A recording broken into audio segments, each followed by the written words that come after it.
Acho que está gravando, né? Você está gravando. Você está...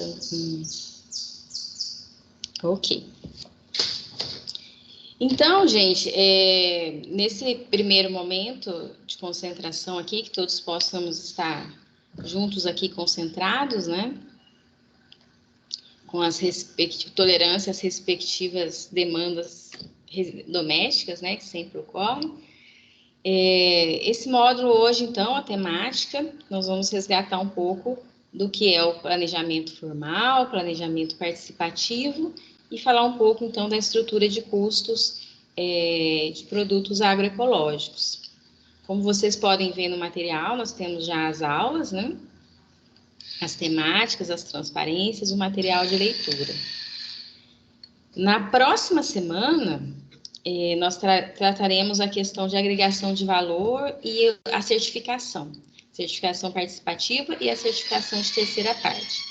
Para a semana que vem, eu solicito, né, lá na plataforma, que vocês venham com uma preparação para a gente fazer um debate, né? Aí uma conversa mais estruturada nessa aula síncrona. Então, o que seria esse material que está disponível lá? Tem vários vídeos, né, sobre a certificação participativa, tem textos, né, que fazem o histórico aí de como surgiu a necessidade dessa certificação de valor de terceira parte, o que foi também os desafios dos produtores, né, de se adequar ao processo de certificação e como que surge, né, a certificação participativa como uma forma de proteção e adaptação, também uma forma de resistência a esse processo de terceira parte.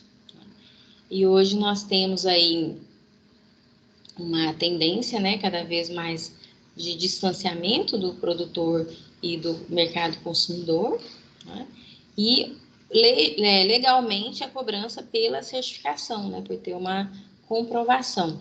E quem vai comprovar isso, né, vai ser ou o próprio produtor, por métodos participativos, que ele tome a iniciativa, ou uma empresa de terceira parte, né, uma empresa que seja contratada para validar esse fator de confiança. Então, é um tema que está sendo tratado assim com uma certa naturalidade, mas existem estratégias, métodos de gestão que os produtores e as produtoras, né, as unidades produtivas, precisam se atentar para que não sejam também manipulados nesse processo e que ocorra uma transferência de renda, né, e continue o empobrecimento do campo. Então, é importante ter à frente, né, a liderança, a gestão desses processos e a consciência, né, dos diferentes lados que envolvem esse processo de certificação, que envolve uma relação de mercado, né, de compra, de troca, de ganha, de perde, de ganha-ganha, né? Então, tanto que as empresas que estão mais capitalizadas, né, empresas rurais capitalizadas, elas têm um destaque maior nessa questão de certificação de terceira parte.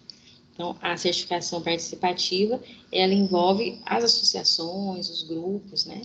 E a rede da região sul aqui, né, a Ecovida, é um grande destaque, um grande exemplo.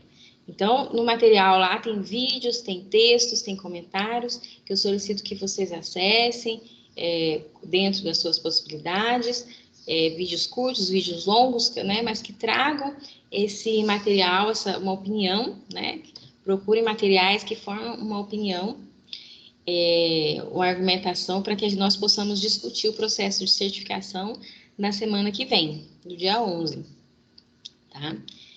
E hoje nós vamos focar temas também bem interessantes, que é o planejamento, e um tema bem polêmico, que são os custos que estão envolvidos no produto agroecológico, né?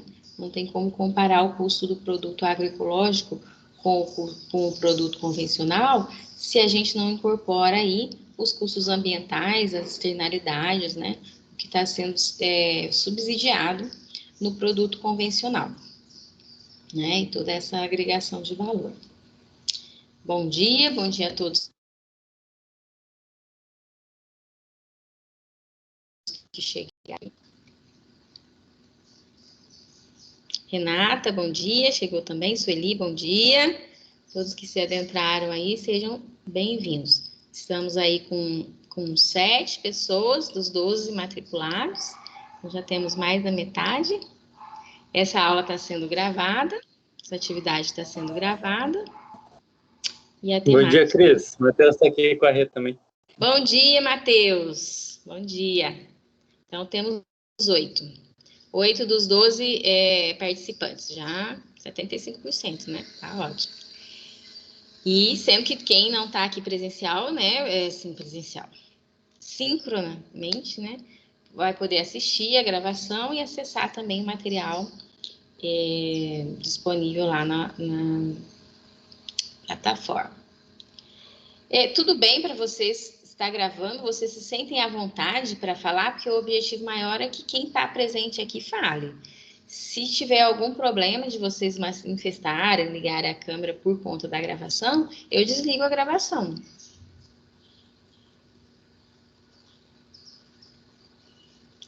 Gravação é só mais para quem não está presente poder acompanhar a interação também, né? Mas a questão de conteúdo está tudo na plataforma.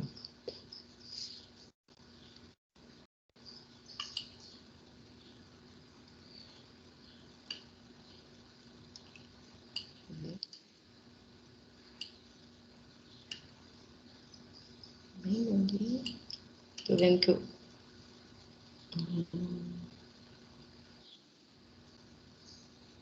Tranquilo? Então, beleza. Então, primeiro, vamos começar com planejamento, né? O planejamento, ele tem algumas etapas, né? Uma delas é o diagnóstico, que envolve uma atividade de pesquisa, de saber o que está acontecendo. E aí, para fazer essa pesquisa, ótimo, obrigado pelo retorno, gente. Está tranquilo? Beleza. Então, seguimos aqui na gravação. Mas se tiver algum problema, alguém que queira falar sem a gravação, a gente interrompe a gravação, mas o objetivo maior, né, o foco maior é que todos possam se expressar e sem bloqueios, tá certo? Com câmera ou sem câmera, ou com chat, mas que se manifestem. Então, o planejamento tem um objetivo aí de dar uma direção, né, um foco. Quando uma pessoa só tem seu planejamento individual, ela, mesmo sendo individualmente, né, quando a gente faz nossas metas, nossos de longo prazo, o que a gente quer, como a gente se transforma muito durante o processo, né, de colocar em prática esse planejamento, as nossas ideias vão se transformando também, né? Então, ter um planejamento formal, alguma coisa que seja escrita, uma foto, um diagrama, um mapa conceitual, né? Para que você possa sempre não se perder nas ideias, né, que estão pipocando, mas manter o foco, né? É importante. Então, na vida da gente, a gente pode perceber, né? Várias vezes você começa com uma atividade, aí vem uma outra pessoa, faz um comentário, você vê outro, aí você muda de ideia e você recomeça e faz de outra forma e fica aquela sensação de que nunca termina nada, né? Que nunca chega ao foco. Então, é importante enxergar o planejamento como um ciclo, né? Que você faz a sua pesquisa, seu diagnóstico, você define onde você vai chegar, como que você precisa, né? E você avalia aquele resultado que foi chegado ou não. Então, é importante avaliar em ciclos, porque se você para analisar, você nunca começa do mesmo lugar, né? Você sempre incorpora. Tem pessoas que têm esse perfil de viver de projetos, né? Começa um, termina e tem motivação para viver por projetos. Porque se sentir numa rotina sem um fim, já se desmotiva, já se desestabiliza, né? Perde o pique de produtividade. Então, o planejamento formal, ele também tem esse papel motivador, né, das pessoas poderem chegar, que nós partimos daqui, nós chegamos até aqui, alcançamos algumas metas ou não. Então, tem um objetivo aí, principalmente quando a gente está individualmente, é complicado, né? Sei que vários aí estão em buscas com objetivos individuais, né, principalmente de valorizar o meio ambiente, de buscar a sua contribuição no meio ambiente, né? Como eu já conversei com alguns, sei que as palavras, por exemplo, o Dharma, né? Que você encontra o seu lugar, a sua missão, o que você tem que fazer. Individualmente, temos as nossas dificuldades e a nossa complexidade, né? Que envolve aí a mente, as emoções, a operacionalização, os recursos, as parcerias, né? Também os momentos de queda, de depressão, de mais desânimo. Isso individualmente no nosso planejamento. E quando a gente envolve outras pessoas, né, entram outras variáveis, né? E aí, quando existem as opções. Eu posso fazer um planejamento a partir de um grupo pensante, né, de um grupo técnico, de um grupo, e implantar com passar as funções, né, para as pessoas. Então, tem aquela separação, quem planeja e quem executa, né. Quando isso acontece, que já foi predominante isso, né, às vezes tem uma empresa específica para fazer o planejamento rural da propriedade, né, e depois os próprios proprietários vão executar. Isso acontece, o planejamento é de forma mais rápida, é comprado o planejamento, né? Mas na implantação, né? Como as pessoas não participaram, não estão presentes naquelas ideias principais do planejamento, né? Acontece que existe um processo de treinamento, né? Existem métodos de fiscalização, de controle, né? Então, existe essa forma de planejamento, ela acontece, né? Até em instituições públicas também, né? Mas o nosso foco aqui, bom, e essas formas de planejamento, elas têm inúmeras formas de falar o diagnóstico, né? Também com formas de pesquisa, de estudar o macroambiente, o microambiente, o potencial das pessoas, o potencial da propriedade, o mercado daquela propriedade. Então, alguns métodos que a gente sempre ouve falar, né? O estudo da cadeia produtiva é um método de entender, ao fazer um diagnóstico, né, de toda a potencialidade daquela atividade rural. O método Canvas, que está sendo bem utilizado agora, porque ele trabalha a agregação de valor, qual que é o valor que se entrega para o seu público, como que você cria as parcerias, né? O método de FOFA, né? Pontos fortes, pontos fracos, potencialidades, oportunidades, que você faz numa matriz, né? Então, são todos métodos que podem gerar informação, né? Para então poder ser feito aí o cronograma, o planejamento de recursos do planejamento. Qual que é a disfunção, né, de quando você está num trabalho coletivo, né, chegar a um planejamento pronto? Né? Você vai ter que, o planejamento é rápido, mas a implantação, ela acaba sendo mais demorada, porque tem todo esse trabalho de treinamento, né, e você vai demandar uma equipe para ficar fiscalizando se fizeram direito, né? Então, vejam que é um planejamento externo, exógeno, né? Quando a gente fala de desenvolvimento endógeno, também exige um planejamento endógeno, que saia de dentro. Então, não tem sentido um planejamento que não seja participativo. E aí, o diagnóstico, o planejamento, a construção de plano se torna mais longo, porque todo o trabalho envolve, né, o conhecimento da propriedade. Mesmo quem mora ali ou participa daquela comunidade, né, mas sobre um olhar coordenado, no debate, no diálogo, né? Aí não é só a minha avaliação individual para eu propor o planejamento do que eu acho melhor, é eu colocar em debate com que outra pessoa que tem uma outra história de vida, outros princípios, outros condicionamentos, outra avaliação e como que isso vai surgindo. Então, aí também existem métodos de diagnóstico, né? Seja pela história de vida, a história da comunidade, as lutas, né? A caminhada transversal, né? Você caminhar junto aquele lugar que todo mundo passa todos os dias, mas caminhar com o olhar de diagnóstico, né? Com o olhar de fazer essa avaliação. Os mapas conceituais, né? E os desenhos, os gráficos, para fazer um diagnóstico e também de forma mais didática a essa linguagem que cada comunidade vai desenvolver o seu. Então, o objetivo do planejamento, ele vai ser mais efetivo, né, a partir dos métodos que você adota para coordená-lo. Né? E aí também tem vários exemplos que a gente, né, planejamento rápido, participativo, planejamento estratégico, participativo, mas essa palavra participativo não pode ser só a questão de alguém trazer uma resposta que seja também exterior, exógena, e consultar a maioria, que às vezes acontece. Tem um exemplo clássico, né, que sempre usa, acho que é o Brandão, que sempre usa na questão da participação, né, que tem um recurso sobrando, então decidimos que vamos pintar a parede da escola e a partir dessa decisão já tomada, que são decisões estratégicas principais, aí se faz uma consulta popular. Qual a cor da parede? Né?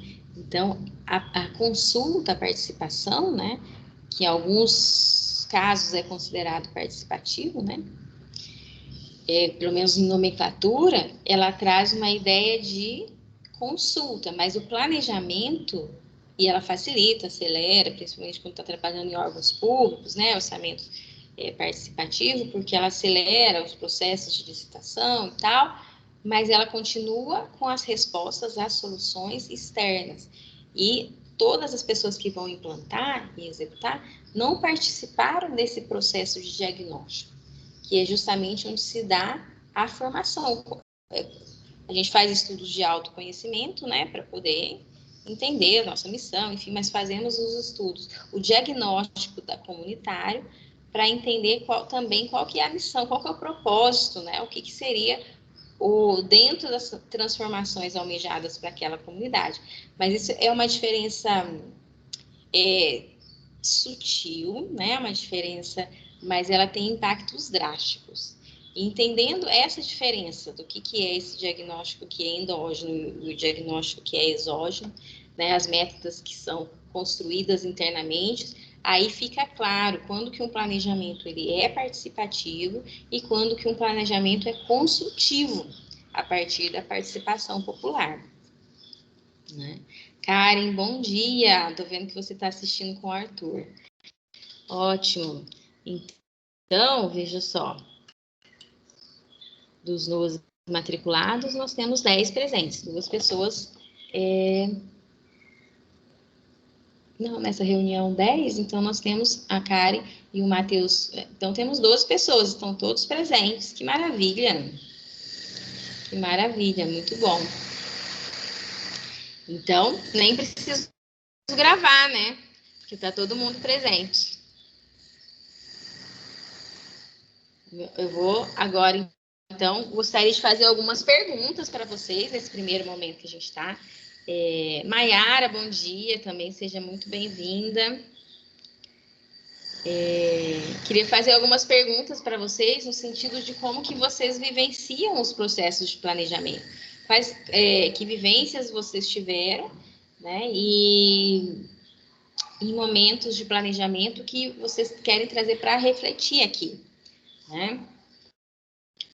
Para partilhar com a gente. Nesse momento é a pergunta mesmo. Quem gostaria de partilhar com a gente aí sua vivência de planejamento?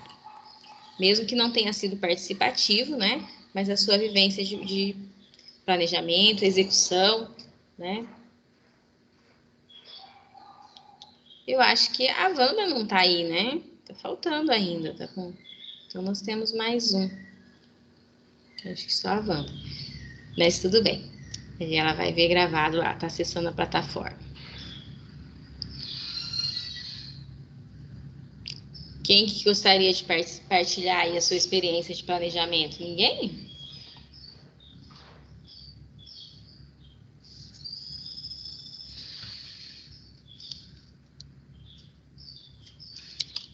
Alguém acessou o material lá da plataforma?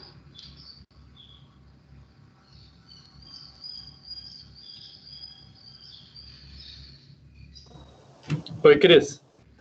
Oi, Matheus. Vou falar um pouquinho. Então, eu dei uma olhada no material lá. acho que essa questão de planejamento, assim, para a gente aqui, agora está sendo bem importante, assim. Claro que são vários processos, assim, né?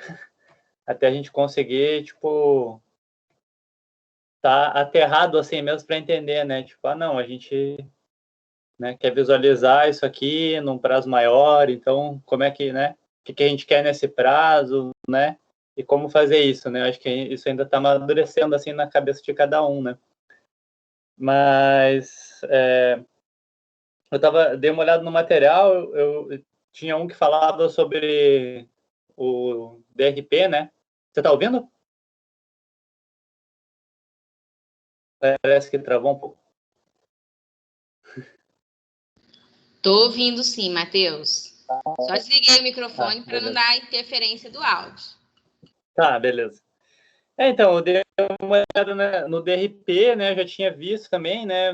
Aquele artigo ele apresenta assim de uma forma básica, assim, né? Tipo, o que são as ferramentas e tal. E dei uma olhada naquele outro da Embrapa também, que fala de planejamento estratégico, né? E acho que é isso, né? Ele traz ali diversos elementos, né? Alguns eu já tinha visto até na administração mesmo, né? Tipo, análise de ambiente interno, externo. Enfim, eu sei lá, como eu compartilhei uma vez, assim, algumas coisas dessas, eu fui pegando um certo ranço, assim, acho que tem que dar uma curada nisso, assim, né? Que eu acho que, de fato, é bem importante. Mas acho que, como você falou, assim, né? Que nem, acho que de nada adianta, assim, uma pessoa pegar, né? A análise do ambiente, né? O que é o ambiente externo, né? Onde que a gente está na nossa região, o que é o nosso ambiente interno, o que são nossos pontos, né, fortes e fracos, né? O que são as oportunidades e ameaças, né? Que estão no ambiente externo. Nada adianta eu preencher isso e trazer isso, assim, né? Eu acho que é muito mais esse processo de todo mundo que está envolvido, né? Conseguir perceber esses elementos juntos, assim, e significar eles, né? E a partir disso a gente conseguir ter um curso de ação, né? Eu acho que isso é o mais difícil mesmo, assim, né? Até porque é isso também, quando a gente está num grupo, né? As visões, elas são sempre distintas, assim, né? Cada um vai enxergar a coisa de uma forma, né? Vai perceber, vai ser impactado por aquilo de uma forma, né? E aí buscar os pontos comuns, assim, eu acho que realmente que é o trabalho, assim, né? E só queria partilhar um pouquinho também de quando eu estava com o coletivo lá com o CCA, né? Que é o pessoal aí do Vila Nova, de Matinhos. Participei do processo, né? Eu estava com eles até o momento que eu vim aqui para registro, eu estava vivendo lá, né? E tem uma ferramenta, não sei se você conhece, Cris, que chama Dragon Dreaming. E, cara, ela uma dinâmica bem interessante, assim. A gente começou a fazer ela lá. Ela tem algumas etapas, a gente não concluiu. Mas é bem legal, assim, é bem dinâmico, sabe? Eu acho que dessas ferramentas de planejamento, talvez ela seja uma das mais interessantes, assim, que eu já participei, né? Só que ela depende de alguém, né, de uma pessoa que tem pleno conhecimento de todas as etapas do processo e essa pessoa vai estar mediando o processo, né, para o grupo, né? Então tem essa dependência, assim, né? Eu também não fui mais a fundo, acho que talvez seria legal conseguir fazer isso, talvez possa nos ajudar aqui também, né? Se em algum momento a gente conseguir fazer isso, né? De ir mais a fundo, só que teria essa figura do mediador, né? Que em tese eu acho que teria que ser alguém externo ao grupo. Mas ela é uma ferramenta bem legal, assim, sabe? Tipo, a primeira etapa começa com as pessoas aleatoriamente, né? O grupo se distribui, assim, né? E encontra duplas aleatórias e uma pessoa fala para outra o sonho, né? O seu sonho, né? E daí, a partir do sonho de cada um, né? Começa essa construção do que seria um sonho coletivo, assim, né? Um sonho para o grupo.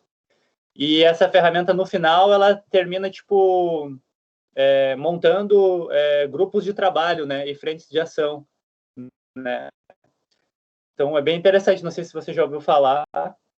E eu tive contato dessa forma, assim, a gente não foi até o final, né? A gente não chegou até essa formação dos grupos, né? Então, na minha vivência, meio que sempre foi assim, sabe? A gente senta, conversa, procura entender o que vai fazer. Muitas vezes o que vai fazer acaba vindo de uma ou duas pessoas também, sabe? Só que, às vezes, na não manifestação do grupo total, né? De todo mundo, acaba acontecendo isso, né? E aí a vida está acontecendo, né? Então a gente tem coisas que a gente tem que fazer, né? Então acho que é o grande desafio mesmo, assim, realmente tornar esse processo participativo, né? Enfim, acho que era mais ou menos isso. Muito obrigada, Matheus. Eu já ouvi falar, é um sistema, né? Tem um grupo também que dá esse curso, né? Dessa ferramenta. A Suzana, né? Utilizava, mas eu não conheço, não participei de nenhuma vivência, assim, nesse sistema. Mas o sonho, né? Ele é utilizado também naquele texto do planejamento estratégico participativo, né? Porque o sonho, ele tem a ver com aquela pirâmide de decisões, né? Você olhar no longo prazo, né? Que é algo importante de longo prazo. Então, é o sonho, é a missão, né? E aí, a partir daí, você desenrola as ações do cotidiano. A metodologia, ela é muito importante para tirar a gente do cotidiano, porque senão a gente fica engolido por todas as atividades operacionais e que entram naquela roda de amanhecer e fazer atividade. Então, e muitas vezes você. E aí o que acontece? Quando você está engolido pelo cotidiano, você acaba ficando mais vulnerável enquanto grupo, né? Frágil, às demandas externas. Então, para se fortalecer internamente enquanto grupo, é importante saber onde, né, ter um compartilhado, não só as pessoas individualmente, mas ter esse diálogo presente. E esse diálogo presente também fortalece a permanência do grupo, né, a estabilidade do grupo. Porque o ser humano sempre tem aquele... será que é isso mesmo? Será que é loucura? Será? Então, quando o grupo está discutindo aquilo, vão se fortalecendo os elos, né? Mas super interessante, eu acho que eu vou ver um pouquinho mais sobre essa ferramenta, se alguém tiver mais alguma informação para partilhar conosco também, né? E é isso que enriquece mesmo, as críticas e os desafios e as vivências, né? Porque na vivência se demonstra a complexidade, né? Que não é tão linear, né? E o planejamento, quando uma pessoa vai lá e faz a análise, entrega, a princípio é mais fácil, né? Quando é para cumprir, por exemplo, um planejamento para um financiamento, né? Que você precisa rápido, ou para um edital, né? Que edital acontece muito isso. Tem um edital de valor subsidiado e precisamos de um projeto. O projeto é um planejamento, né? De uma atividade. Então, 2 ou 3 pessoas se concentram ali e aí vamos fazer uma parceria, uma conversa rápida e tá, deu certo. Mas aí na hora de implantar, né, é possível perceber como que fazer um planejamento rapidamente, né, que surja de um edital, né, um projeto que surge a partir do edital, é complicado na hora da implantação, né, porque ele se arrasta, né, e aí surgem as contradições, os pontos de vista diferentes, o que eu não queria assim, que poderia fazer aquilo. Então, quando a gente o surgir a partir do edital é algo que tem pontos positivos e negativos, né? Às vezes o edital fomenta um primeiro passo, mas o ideal é que o grupo esteja se fortalecendo com objetivos que saiam endógenos, né? Do desenvolvimento endógeno, que saem de dentro do grupo, encaixou um edital que vem agregar, ele se adapta nas suas próprias ideias e segue, mas respeitando as ideias do grupo, né? Porque se forma um grupo, se forma um projeto para iniciar a partir do edital, os objetivos também são do edital, né? Então, já começa com objetivos externos. E aí a gente tem aí um histórico, né, de vários projetos na extensão universitária, dentro da universidade, parcerias com outras instituições de associação, de projetos que surgem do edital e ficam no projeto do edital, né? E aí caminha mais a passos lentos, porque aí toda essa articulação, né, necessária prévia, né, das pessoas se identificarem no que ali mesmo no planejamento, quem não está de acordo com isso, ou propõe, adapta, ou vamos propor, ou vai sair, né, ou as abóboras vão se assentando, como o Valdo sempre fala. Mas muito obrigada, Matheus, pela partilha aí. E aí, disso, reuniões de planejamento, assim, reuniões que colocam as metas do que se pretende, pelo menos no médio prazo, assim? Ou já tem uma aproximação por pessoas que têm esse planejamento individual comum? Renata, Matheus, não sei quem puder me responder. Deixa eu perguntar uma coisa antes. A minha obra aqui atrás, minha não, né, da minha vizinha, eles estão, acho que, usando a maquita lá, serrando azulejo hoje. Mas estão conseguindo ouvir minha voz? Estamos conseguindo ouvir bem aqui, Cris. Não estamos ouvindo a maqueta ainda.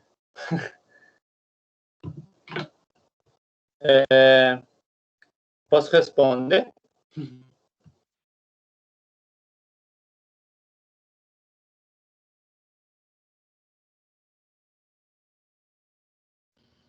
Por favor, fique à vontade. Então, a gente está num processo ainda de alinhamento, assim, né? Alinhamento do grupo e também de adaptação, assim, né? Aqui no espaço, assim. Então, realmente tá sendo difícil, assim, visualizar, assim, mesmo médio prazo, sabe? E até porque também tem rolado uma certa movimentação, assim, né? O pessoal sai, vai para casa dos pais. Aí, eu diria que a gente está num processo bem inicial, assim, ainda, sabe? Bem verde ainda. Tem bastante para amadurecer, né? Eu acho que a gente não conseguir visualizar, às vezes, mesmo que seja um horizonte, né, de 1 ano, 2 anos, juntos, né? Quando a gente não consegue fazer isso, eu já sinto que realmente dá uma enfraquecida, né? Porque quando a gente consegue ver, né? Que nem quando a gente se juntou lá na ocupação, né? O horizonte de todo mundo era bem nítido, assim, né? A gente estava levantando as habitações, né? Então, isso era um ponto comum para todo mundo. Todo mundo queria que as habitações estivessem em pé, né? Então, todo mundo estava trabalhando, colocando sua energia, tanto física, né? Quanto mental, quanto, sei lá, do astral, para, né? Para materializar isso, assim, né? Então, estava muito claro isso, né? Aqui, às vezes, algumas pessoas estão mais identificadas com uma coisa, outras com outra. Então a gente dá uma balançada, assim, né? Mas a gente está nesse processo aí, né?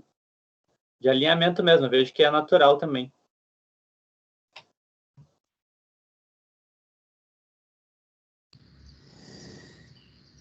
Então tá ainda, mas, enfim, tem objetivos, uma missão, né, de trabalhar com a questão orgânica, de formar uma comunidade, mesmo que seja uma movimentação dinâmica, né? Porque eu vejo, pelo menos, você se reúne de vivenciar a agroecologia aí, né? De produzir um alimento, né? E a própria escolha pela agroecologia já é um rumo, né? Já é uma direção de você trabalhar com orgânicos e com umas relações mais justas, né? Por aí nós já temos um direcionamento, né, de todos os grupos comunitários que vão surgir. E com foco nisso, desenvolvimento endógeno. Então, até aí a gente já fez vários conceitos, né? Que é o produto orgânico, que é a conscientização ambiental, que é as relações humanas justas e respeito à diversidade, e moradias sustentáveis, né? Até aí, e o desenvolvimento endógeno. Até aí são 5 conceitos que no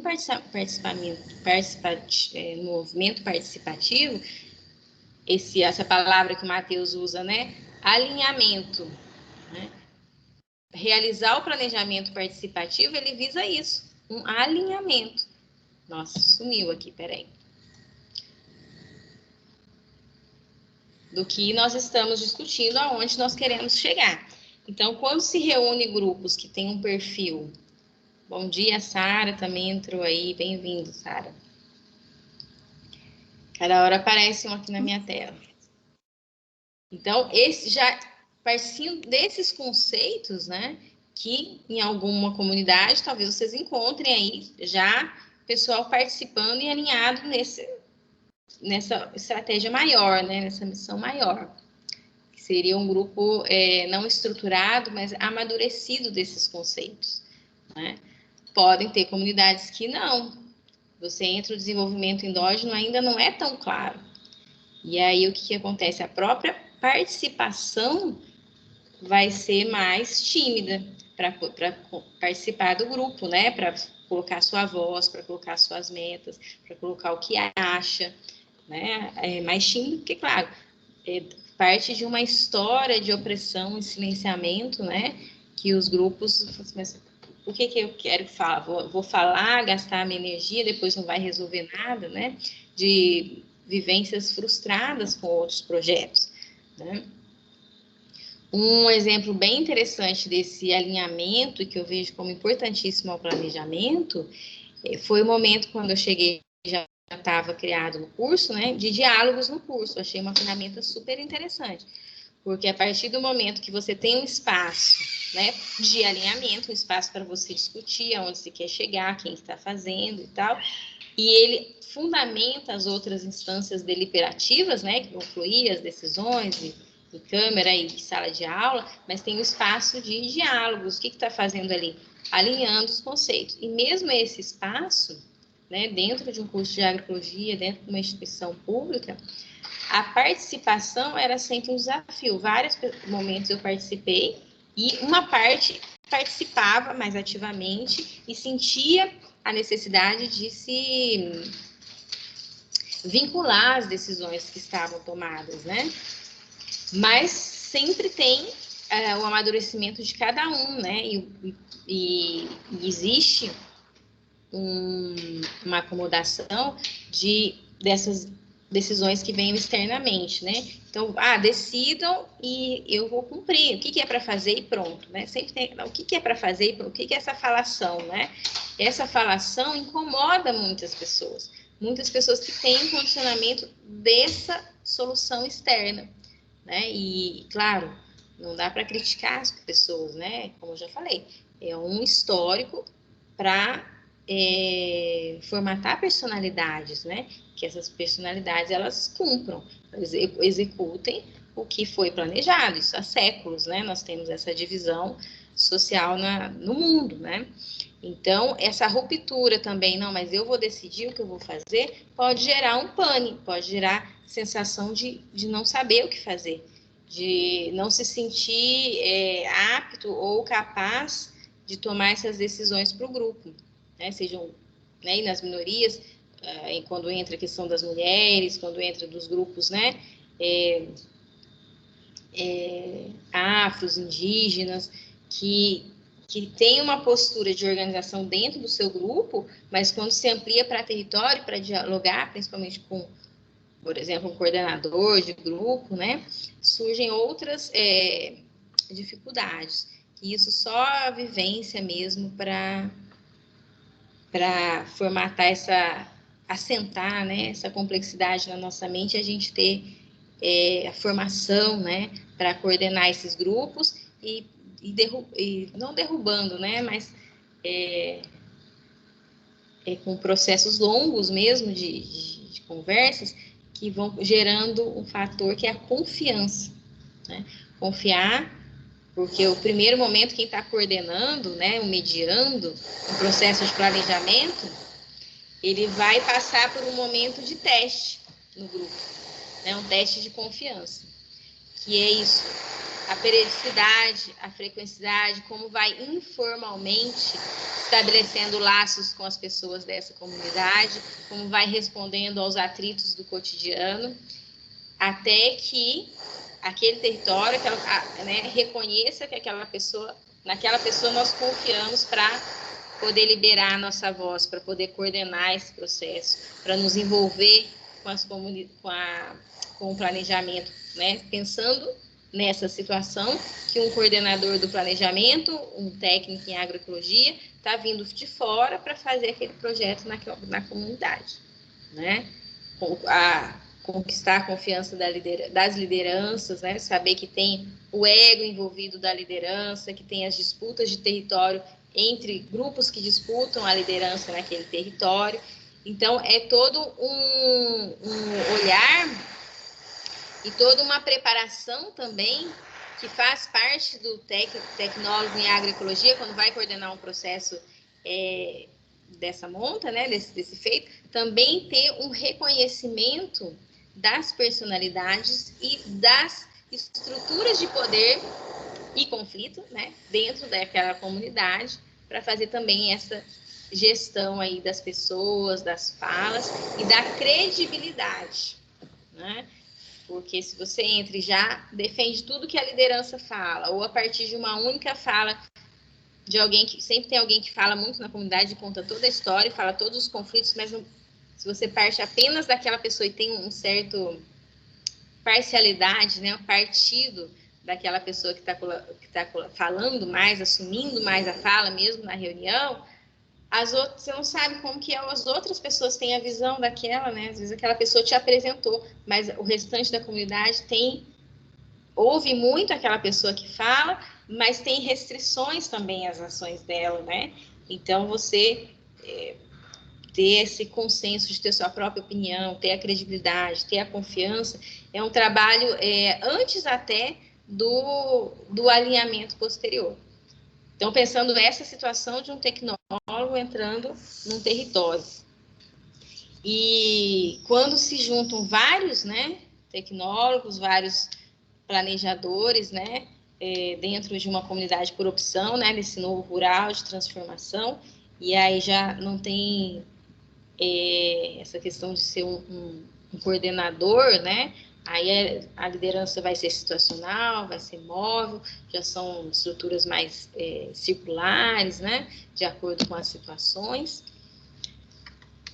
Mas pode ser de ter o proprietário, de ter distribuição das terras, né, de ter alguém que tem interesses de se fixar, alguém que tem interesses de apenas estudar.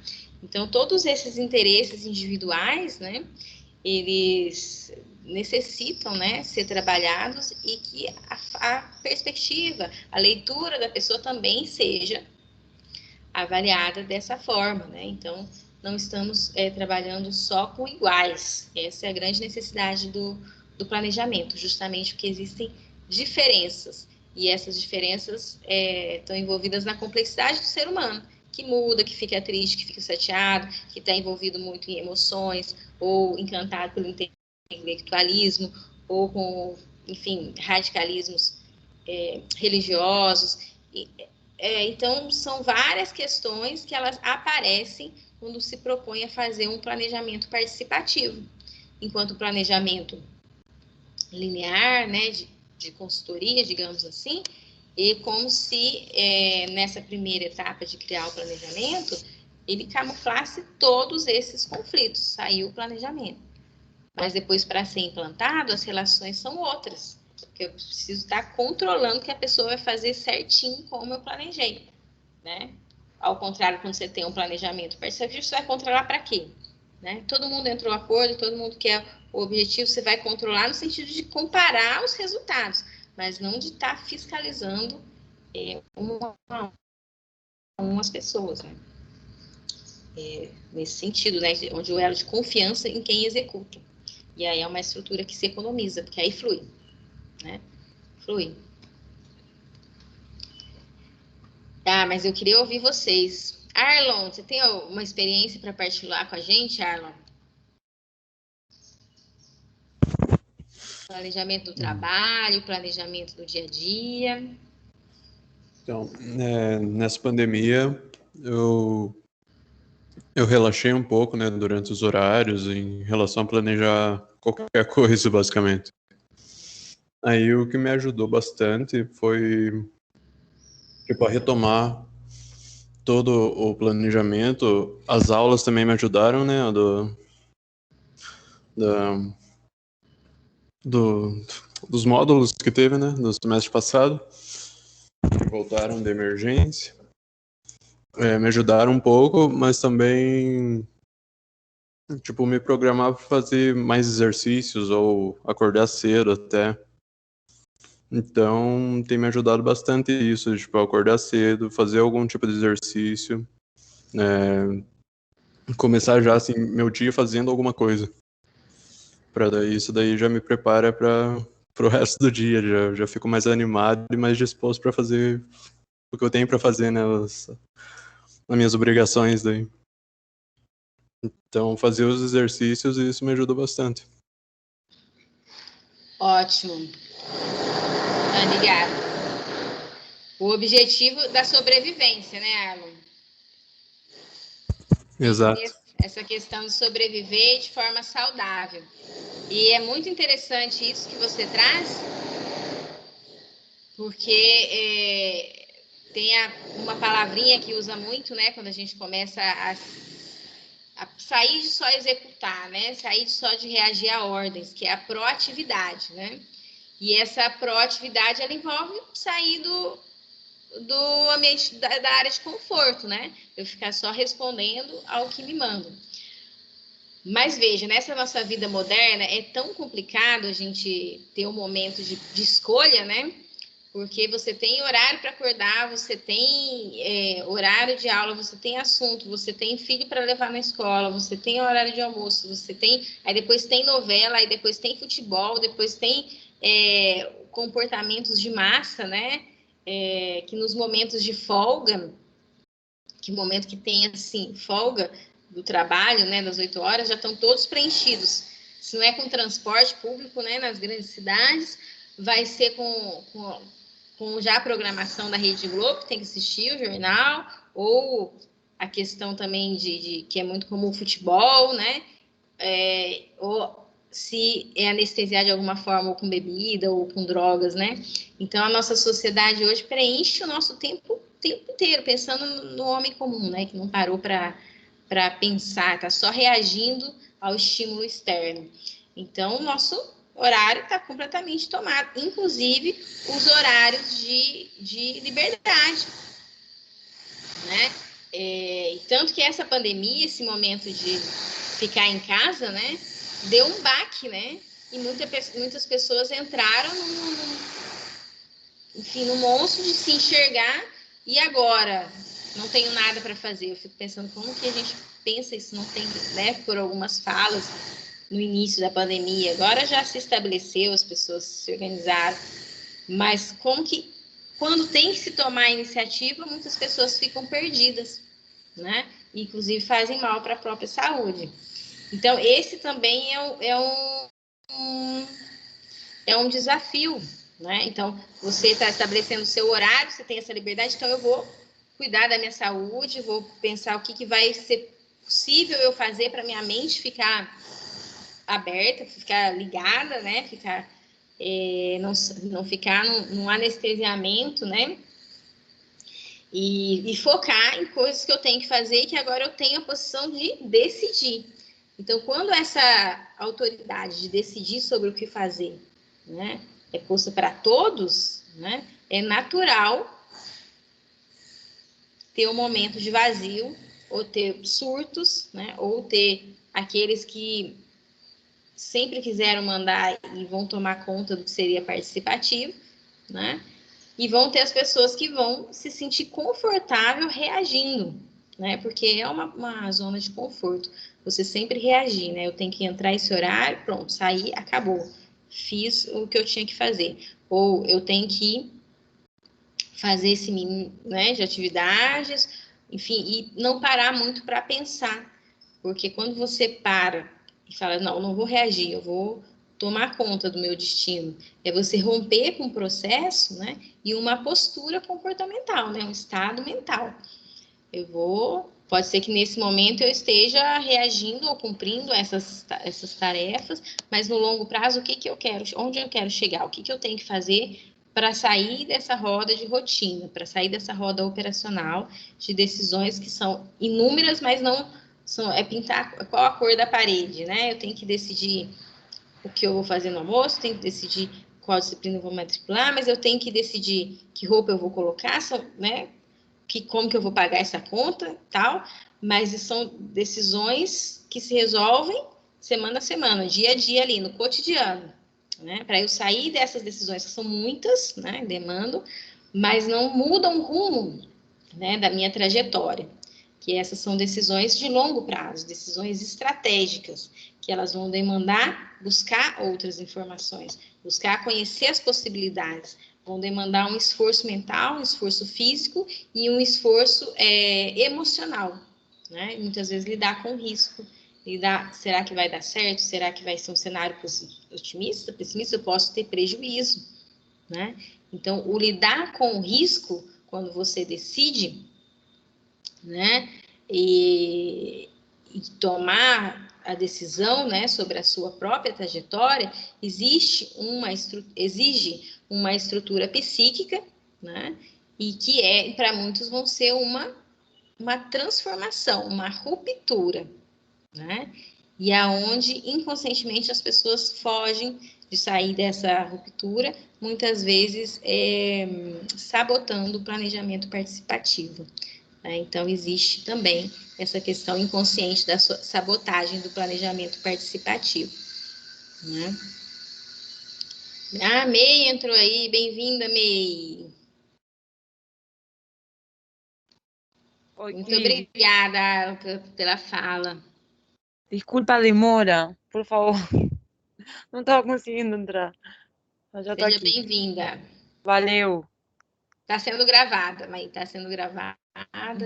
E todas as atividades estão na plataforma. Nós estamos fazendo aqui algumas... Sumiu? Fazendo algumas partilhas aqui de experiências relacionadas a planejamento. Sara, você tem alguma partilha para nós aí, Sara? Sara, por onde você anda? Está em Minas? Está sem microfone. Bom dia, Cris. Bom Bom dia, dia. pessoal. Estou em Minas. Estou aqui no sítio com os meus pais. Nossa, estou tendo muita dificuldade com a internet por aqui, Cris, mas estamos aí, estamos indo. Estou conseguindo acompanhar um pouco, tá sendo bem massa. E a pergunta é sobre planejamento participativo, isso? Não, qualquer vivência de planejamento. Não precisa necessariamente ser participativo, não. Certo. Esse eu sei que é um ponto na minha vida que eu preciso realmente melhorar, trabalhar essa questão de organização e participação e, enfim, horário, responsabilidade, assim. Às vezes eu sinto que é um ponto que ainda tem bastante para ser trabalhado, mas realmente ter voltado às atividades acadêmicas, assim, ajudou a voltar para a rotina, né? Com os compromissos, com os colegas, professores, enfim. Tem sido massa.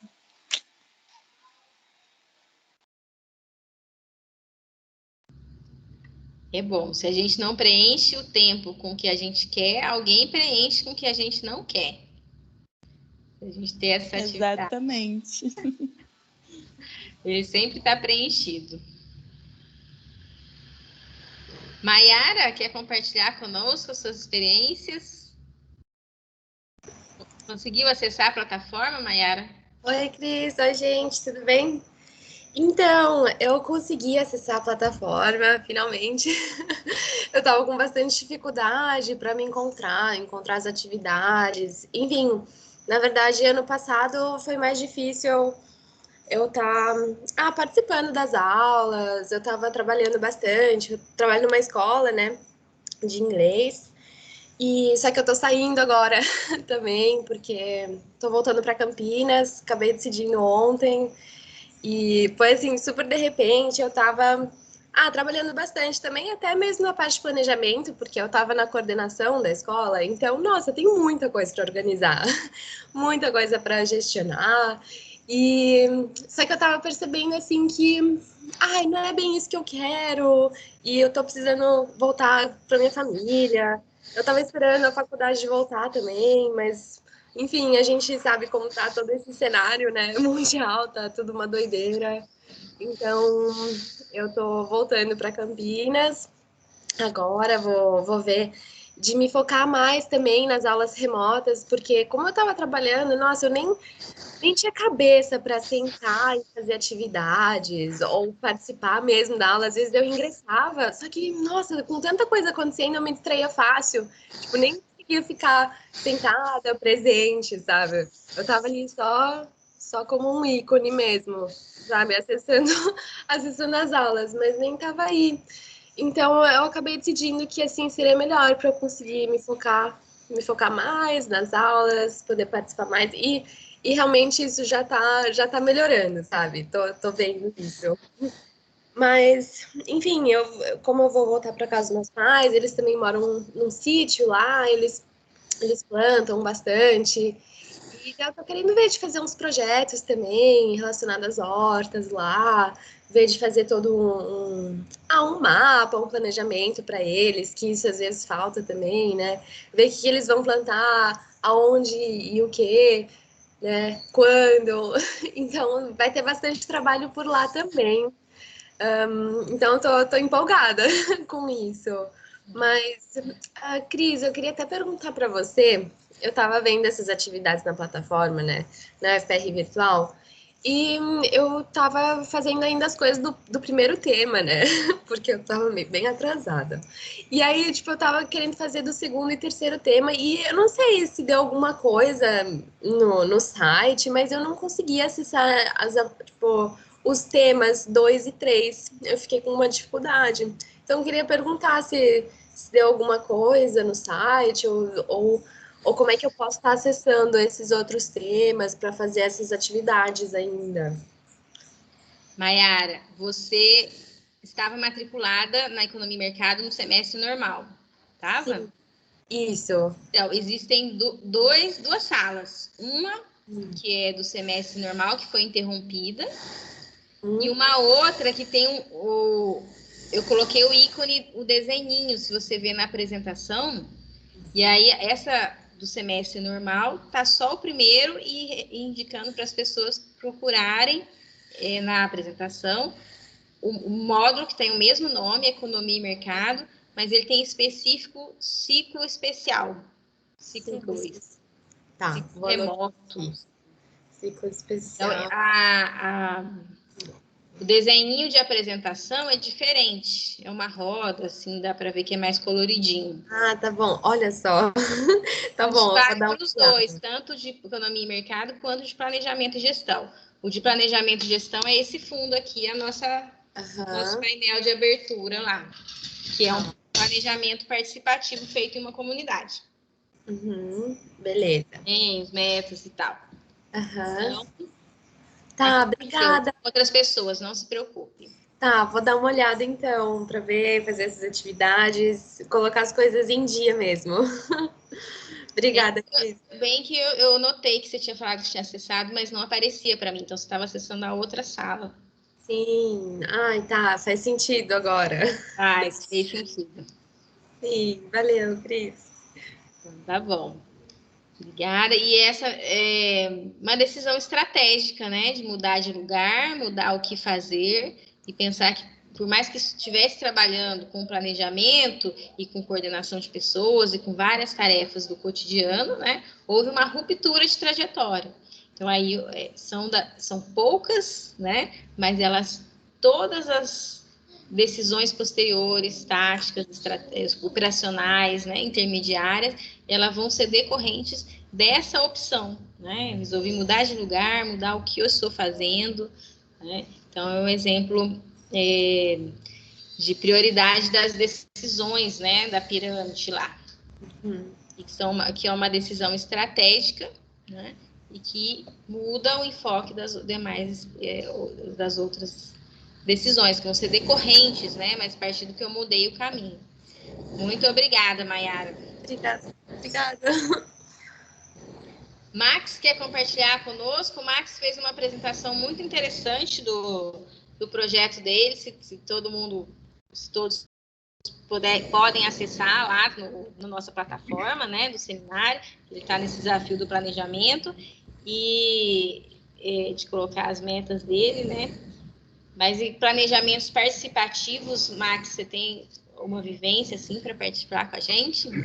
Bom dia a todos e todas. Tenho sim, Cris. Tenho 2 exemplos. Mas antes eu queria falar uma questão que eu achei muito legal. Que tu falou que no planejamento a gente tem que ter confiança, né? Confiança um no outro e as pessoas têm que confiar em nós, né? E eu acho que esse é o maior desafio a gente tem que enfrentar como agroecólogo, né? Chegando, por exemplo, em propriedades rurais, né?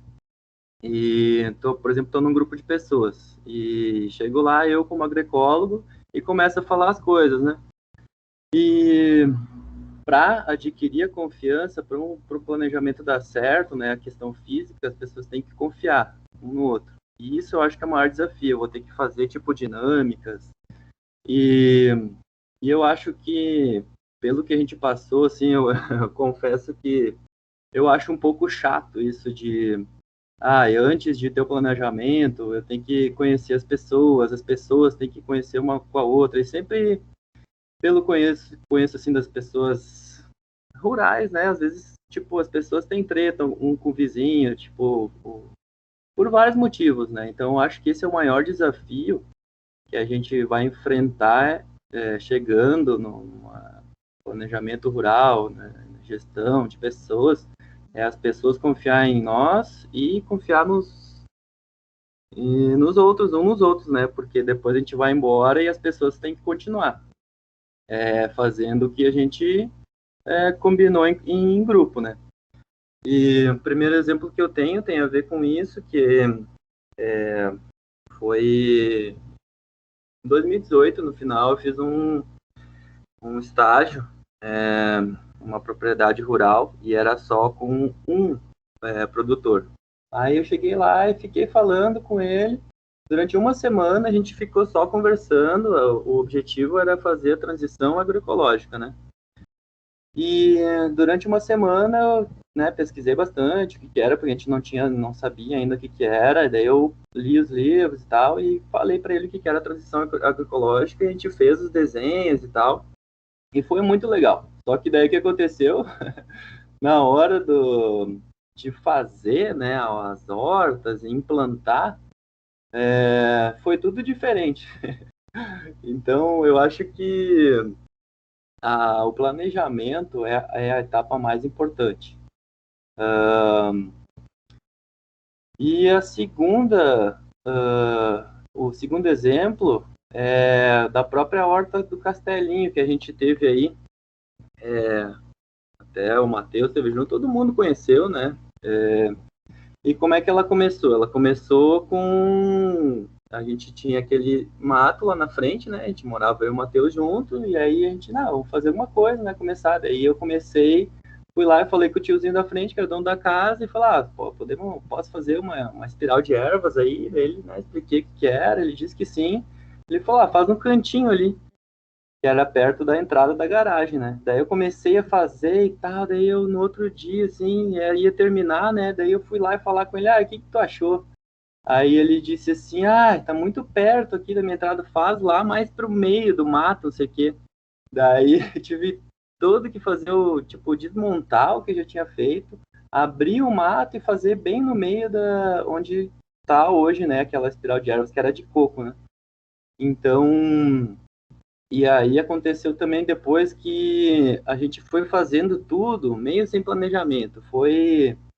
Começou primeiro com a espiral de ervas, daí, né, as pessoas começaram a vir e tal, daí eu me lembro que o Pedrinho também, né, do jeito que ele é, vamos fazer, botar a mão na massa, né, ativo e tal, e a gente começou a fazer tudo sem planejamento. E eu acho que a gente teve ali um golpe de sorte, né, que deu tudo certo, na verdade.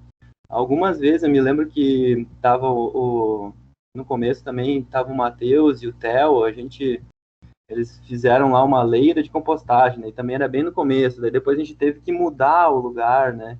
Porque estava muito na entrada. Então, eu acho que, assim, o planejamento é a etapa mais importante, para a gente não ter que fazer isso que a gente chama do retrabalho, né? Tipo, ter que desmanchar as coisas e fazer de novo. E só para finalizar minha fala, eu acho que, de acordo com a permacultura que ela diz, a gente tem que, antes de agir, a gente tem que ficar observando a área que a gente vai atuar durante um ano, para observar todas as estações. Por exemplo, eu planejo um negócio e mês que vem eu faço lá, aí vai que chega os períodos da chuva e leva tudo embora. Então, eu acho que é muito importante a etapa do planejamento, por mais chato e difícil que seja, né? Eu acho que é muito, é o mais importante, na verdade. É isso. Legal, Max, muito obrigado pela partilha. E você falando me ocorre muito aqui, né? Porque estabelecer relações de confiança não é algo assim que você chega e já vai confiar. Ainda mais que tem muitas vezes o pessoal da agroecologia, muitos estereótipos, né? Dependendo de quem você chega, às vezes pelo modo como traz muitas rupturas, né? Como o modo de vestir, o modo de cortar o cabelo, o modo de comer, de andar, de se locomover, pode criar barreiras, né? Então, o primeiro fato aí é você criar metodologias de convivência, né? E que a convivência pode ser um mutirão, pode ser uma ajuda, né? Porque tudo isso, enquanto fica um ano observando as movimentações para poder construir, mas eles, quem está participando, quem vai se envolver nesse planejamento na comunidade, precisa também observar e entender, né? E muitas vezes, eu estou falando muitas vezes, né? Mas o que ocorre é que a pessoa não está acostumada a ver pessoas que querem trabalhar para a transformação da realidade, para preservar o meio ambiente, né? Mas a troco de quê? Né? A troco de quê? A visão predominante é a exploração do meio ambiente, é cada um receber, para sua sobrevivência. Então, isso de gerar e mostrar seu lado humano é um trabalho que tem sendo feito aí há vários anos aqui em Matinhos, vários estudantes de agroecologia que já mudaram muito, né, a barreira com o estereótipo de quem é um estudante de agroecologia e que se identifica, né, com uma forma de vestir, de arrumar as bicicletas, de organizar o cabelo, da aparência, né, que tem uma certa identificação, né, do grupo pela aparência. E há 10 anos atrás não se alugava nem casa, né, tinha dificuldade até de alugar casa para os estudantes de agroecologia. E ao longo dos anos foi se estabelecendo esse elo de confiança, né, de que por ações, né, que demonstram que o conhecimento, a força de trabalho, a intenção de se organizar, né. Claro que tem algumas coisas comuns também, né? A questão de que aí as pessoas vão aprendendo a lidar, né? Que essa questão dos horários, a questão de fazer, né? No momento ali que tem uma motivação do grupo, né? De não ter, porque é muito associado, né? Com a agroecologia, com os estudantes de agroecologia, o fato de ter uma intenção, fazer acontecer, se organizar, ter força de trabalho, ter uma boa intenção, mas não ter uma certa estabilidade que o mundo do trabalho exige, né? É questão de cumprir horário, às vezes cumprir o dia, e surge outra coisa para fazer, mas que isso foi se estabelecendo, né? E as pessoas, né? Isso hoje nós temos uma convivência bem mais agradável, tem os bairros, tem as transformações urbanas que estão sendo feitas por grupos de agroecologia, né? E isso é um projeto, eu vejo aqui, maravilhoso, né? O que foram cada estudante que fica um tempo e vai, mas existe uma percepção coletiva do que é a ação dos grupos, né? E isso já, o legado que cada um deixa, facilita a interação para o outro que chegar, porque aí já tem uma memória, né? E esse pessoal está falando as mesmas palavras que aquele outro lá usava, então, às vezes alguma coisa que ele não aproveitou. Então, é uma construção também que não é de uma única pessoa que chega e vai fazer o projeto, existem essas memórias, né?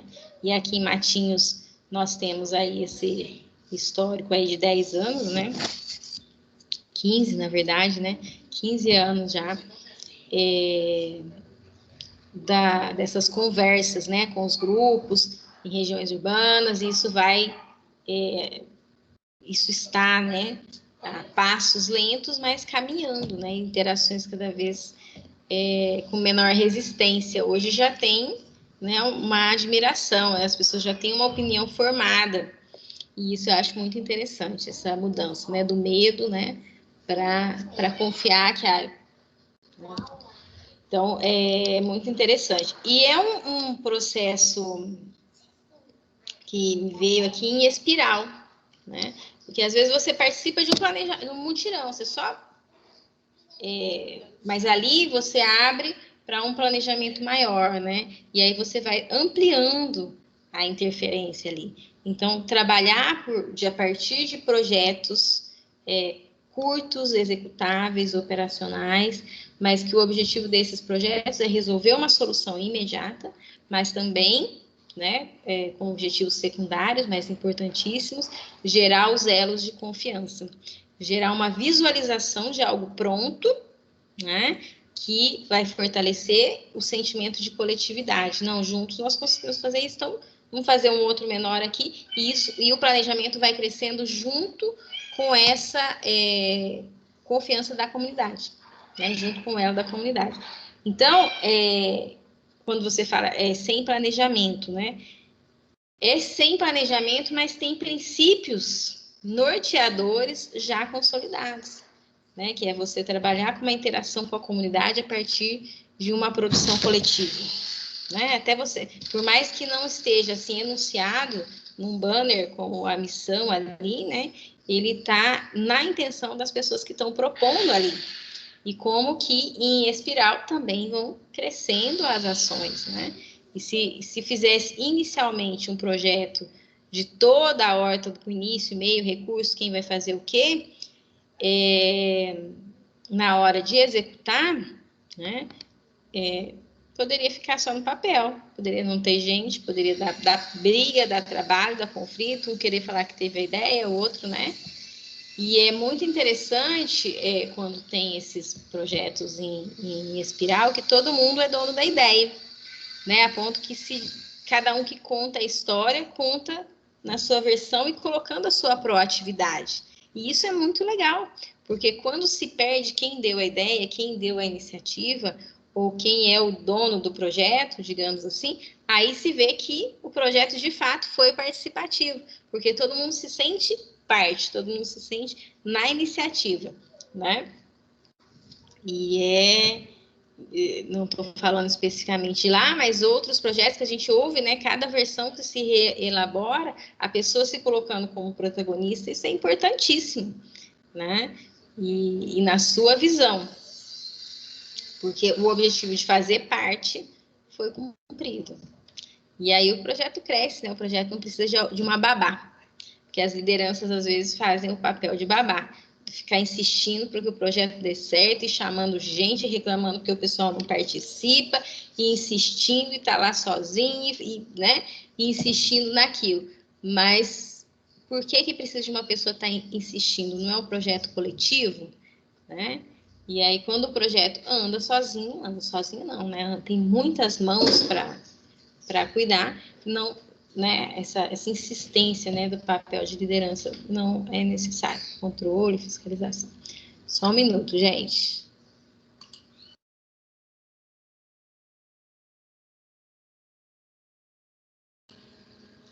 Gente, eu vou precisar de um intervalinho de 10 minutos para resolver uma questão doméstica aqui. Já eu volto, tudo bem? Tem alguém que quer falar alguma coisa assim que não pode esperar mais? Tá, já eu volto então.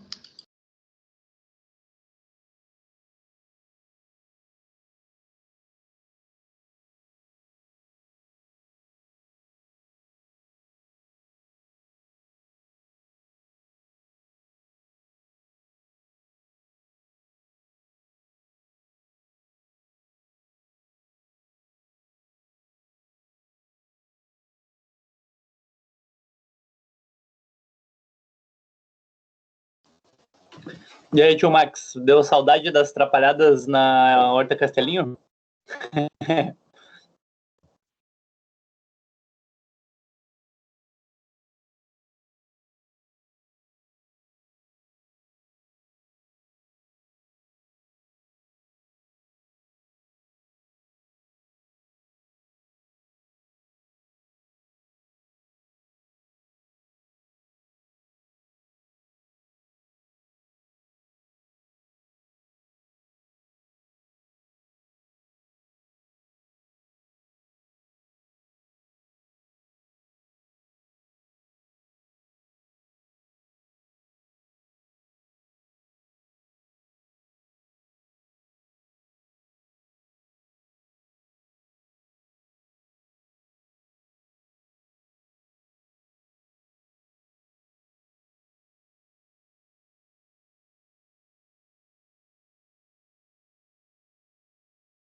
Obrigada, gente.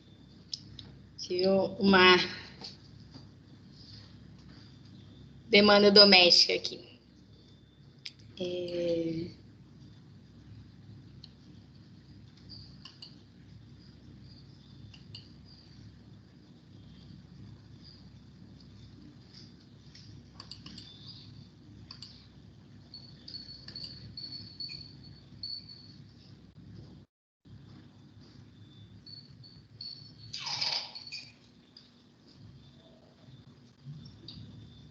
Não sei, acho que deu os 10 minutos, né? Tá faltando alguém para voltar?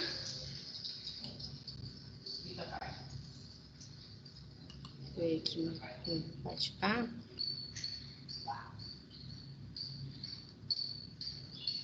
Obrigada pela compreensão aqui, foi questão aqui com os meus filhos.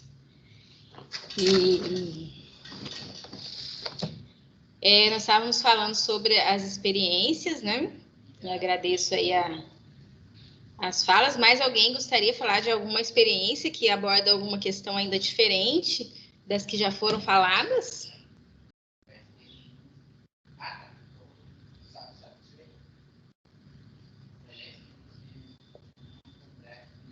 Tranquilo?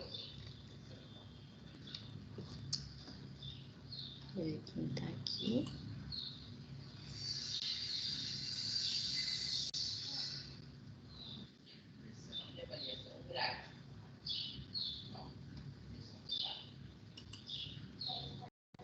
Eu estou retornando, mas está todo mundo aí, né?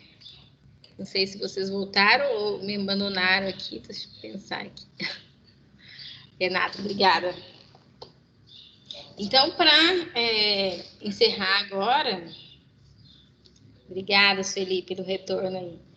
Para a gente fazer uma segunda etapa aqui com a temática da gestão de custos, né? Informação de preços de produtos agroecológicos, que é uma grande dificuldade, né? Colocar o preço e críticas, né? E até a se incorporar. Ok, Laila, está sendo gravado, vai ficar disponível esse final aí. Tudo bem, são as demandas também. Estamos aí com os filhos, né? Se organizam. Tá bom. Beleza, agradeço aí a participação. Até mais. Obrigada, Laila. Bom dia. E dessa gestão dos custos, né, de formação de preço, deixa eu ver aqui. Queria lançar mais uma pergunta para vocês, retomando aqui a caverna de Platão, né, como que os preços e a estrutura de custos também podem ser uma ilusão, né? E aí é já trabalhar o segundo tema, que seria envolvido também, né, com o planejamento, mas é a formação de preço. Como que existe aí algo intangível e às vezes difícil mensuração na formação do produto agroecológico, né? Principalmente relacionado com as externalidades, o impacto ambiental. E agora, para quem ainda não perguntei sobre o planejamento, eu gostaria de saber sobre a questão do custo do produto agroecológico. Existe, né, para formação de preço, uma estrutura gerencial, que eu acredito que é mais assim, adequada, que é o custeio direto, né? Você fazer o custeio direto. Você separa tudo que são custos variáveis daquele ciclo produtivo e o que são custos fixos. Custos que mesmo que você não estiver produzindo ou vendendo nada, eles permanecem na propriedade. Então, os custos de sobrevivência da família, né? Custos de, por exemplo, um manejo geral do solo, né? A construção de um sistema de bombeamento de água, né? Vai ter um custo, na verdade, um investimento, né? Mas que ele pode ser parcelado em etapas e ele tem que ser, a manutenção dele tem que ser feita independente de quanto se colha ou se venda na propriedade, né? Precisa ser alguns impostos também, né? E algumas questões da família que está ali, das famílias, né? De organização. Esses são custos, investimentos e custos fixos, né? Que tem uma manutenção fixa. E tem os insumos daquele ciclo produtivo, que aí são variáveis, a hora de trabalho, o aluguel de uma máquina, né? Enfim, algo que vai começar e terminar naquele ciclo produtivo, embalagem, frete, né? Transporte para aqueles produtos,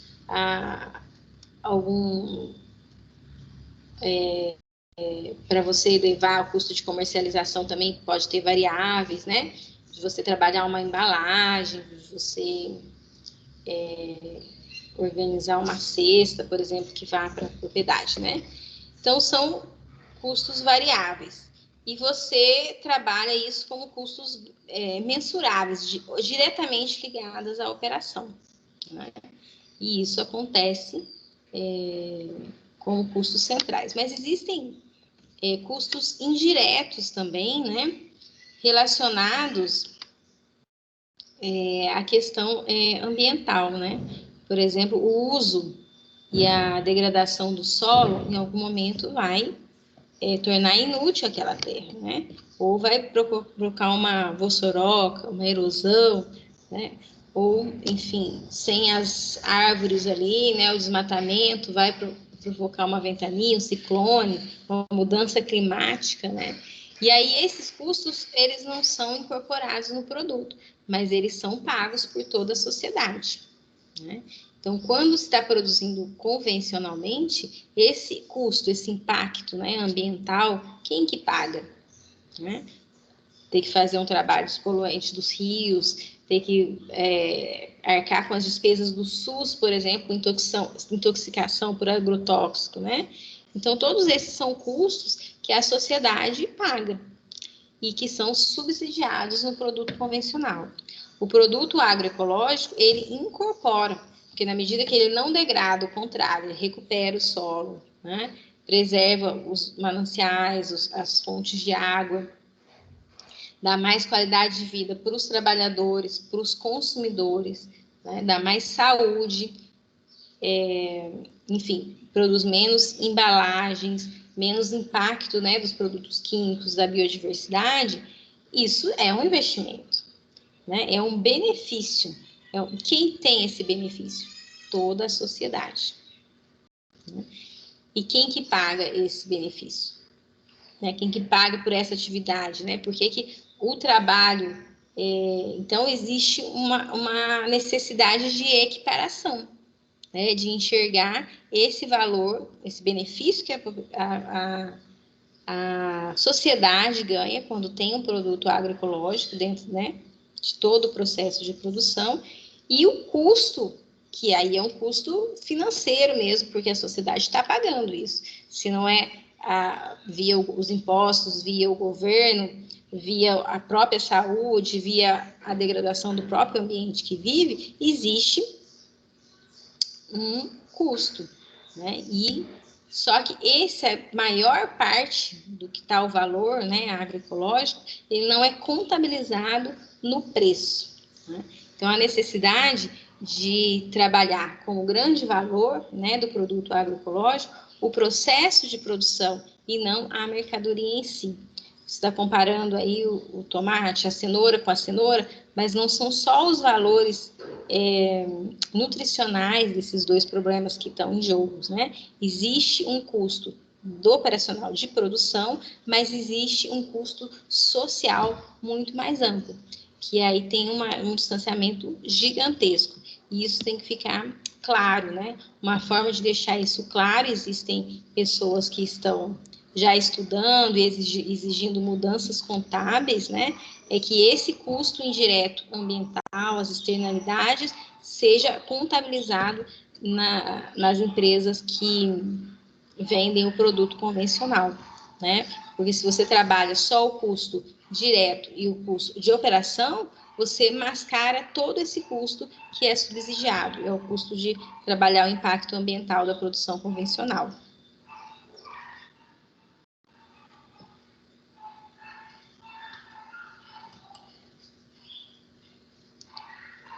Então, aqui nós temos uma planilha que trabalha aí o custo e despesas, né? Custos variáveis, um exemplo, né? Que vocês podem acessar o trabalho todo, né?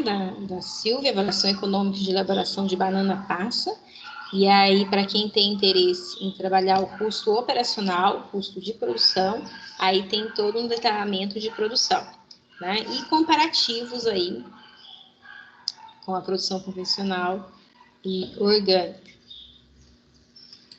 Tudo lá no material da plataforma.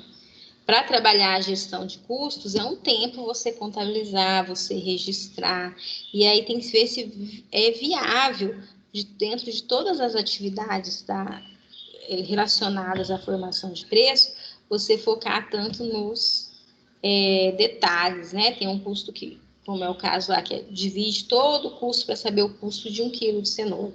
E existe o custeio direto, que você faz um custo geral do que gasta com aquele produto, né, um valor mínimo, mas tem a margem de contribuição dos produtos. Todos os produtos vão contribuir para pagar aqueles custos fixos. Pagando os custos fixos, né, é uma forma mais fácil de calcular. Você tem o volume de vendas, né, e tem calculado quais são todos os seus custos fixos.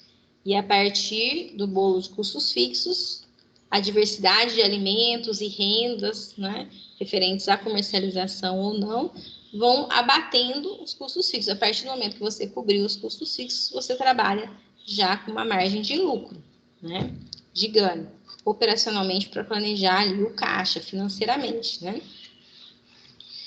Mas para você trabalhar o valor do produto, principalmente junto aos seus consumidores, é um trabalho de parceria. Novamente, a questão da confiança com os consumidores, o envolvimento dos consumidores na produção, também no planejamento, pensando numa situação de que existe uma separação, né, numa feira, por exemplo, como que você vai articular os consumidores para que eles sejam envolvidos. Hoje nós temos iniciativas do processo contrário também, né? Grupo de consumidores que se organizam e se aproximam dos produtores com essa intenção, né? Consumidores políticos e tal. Mas é importante esse envolvimento e a fidelidade no sentido de traçar um vínculo com os produtores consumidores, né? E esses são as relações de troca que beneficiam mais a propriedade, né? Porque os consumidores se aproximam não pela questão do preço, né, ou pelo produto em si, mas pelo processo de produção, né, e por visualizar a função social daquela lavoura, daquela propriedade, né, em produzir o produto agroecológico, né? Eu estou falando como se eu estivesse gravando para a tela de novo. Eu achei legal essa frase aqui, ó. O que se vende é a relação comercial e não o produto. E aí é um outro nível de comunicação, é um outro nível do que você oferece, até para pensar em embalagem, de como trabalhar esse respeito aí, né? Você não vai fazer treinamento de vendas, né? Para a pessoa ser cordial, para conseguir vender o máximo que pode. Você estabelece uma relação.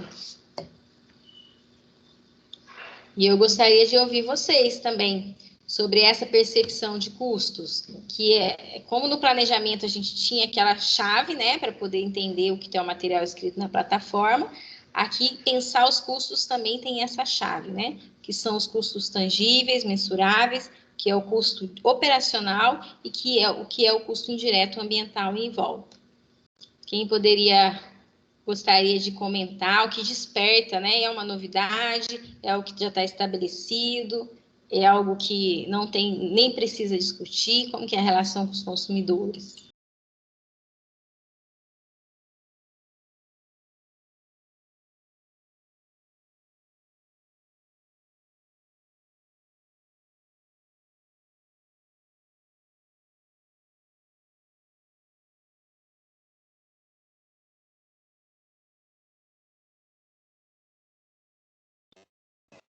Oi, Cris.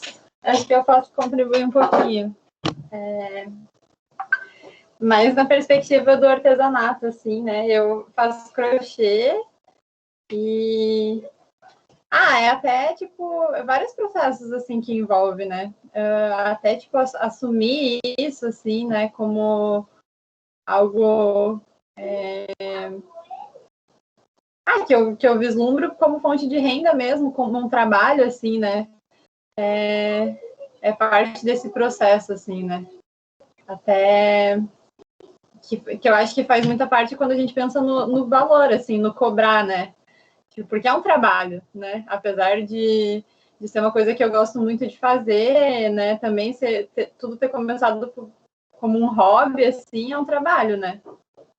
Eu acho muito complicado, tipo, pensar no artesanato por ser uma coisa não essencial, né? Tipo, não é um alimento, então não é uma prioridade, assim.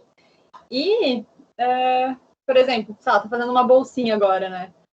E aí, se eu for pensar, tipo, é uma bagzinha, tem várias bagzinhas na Renner por R$30, tá ligado? E, tipo, é difícil entender e é difícil comunicar também. Acho que esse processo de que, tipo, eu não tenho como competir com a Renner, tá ligado? Ou com grandes empresas, né? O trabalho manual, sabe? E eu acho que é um desafio muito grande que as pessoas também entendam isso, sabe? Sei lá, e tudo isso entra na questão do preço, assim, é uma coisa que pega bastante para mim, porque da mesma forma que eu gostaria que fosse um trampo acessível, que as pessoas pudessem ter, é um trabalho caro de fazer, né?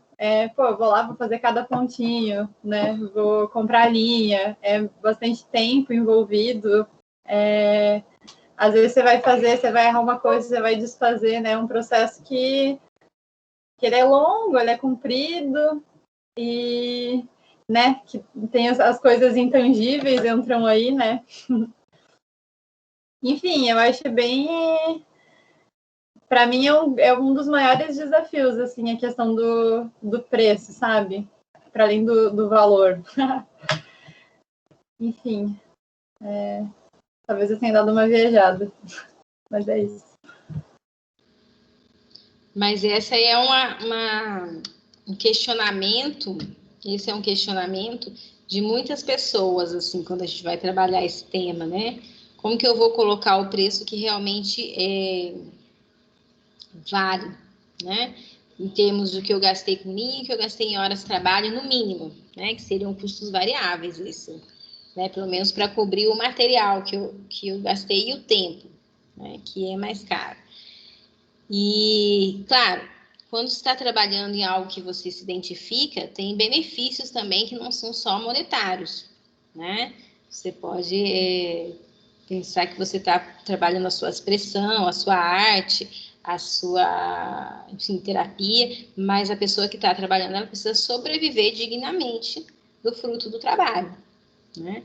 E o que a gente está competindo quando se fala competir com a Renner, por exemplo, né? Então, nós estamos competindo com uma exploração entre nações, né?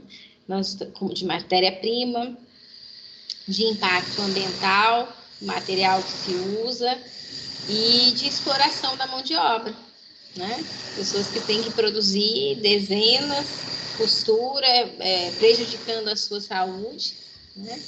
E para que essa bolsa saia no preço, que eu poderia comparar com um produto convencional, né? Existe muita coisa subsidiada aí, né?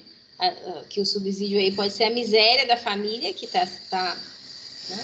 As misérias nas nações, que nessas trocas internacionais, né?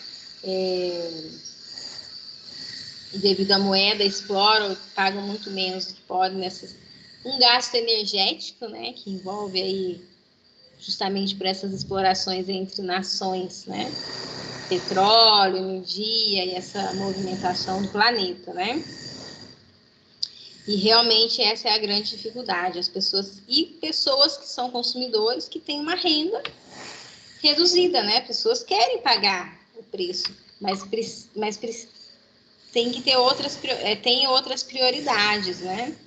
Então aí você trabalha com poucos para poucas pessoas, né? E descobrir, né, essa forma de agregar valor é algo muito interessante. Eu vejo assim, que o simples fato de você estar na terra, não denegrindo a terra, preservando, já mereceria um repasse desses custos que estão sendo subsidiados, né? Por exemplo, custo de fiscalização ambiental, de recuperação de rios, de prevenção de desabamento, tudo isso são custos indiretos que a sociedade paga quando você tem uma produção ambientalmente correta, não precisa ser gasto, ele se economiza. Então, tem uma transferência, né? Simplesmente da pessoa já seria um valor necessário, né? Não é questão de assistencialismo, isso é uma questão de um direito. A pessoa está cumprindo um papel social, né? Que de outra forma de exploração da terra teria um gasto bem maior, né? De fiscalização, enfim, de salários, enfim, de projetos sociais, que você deixa, né, aquele custo de oportunidade. E por outro lado, o que eu ia falar? Também existe a transferência de renda por meio de nichos de mercado.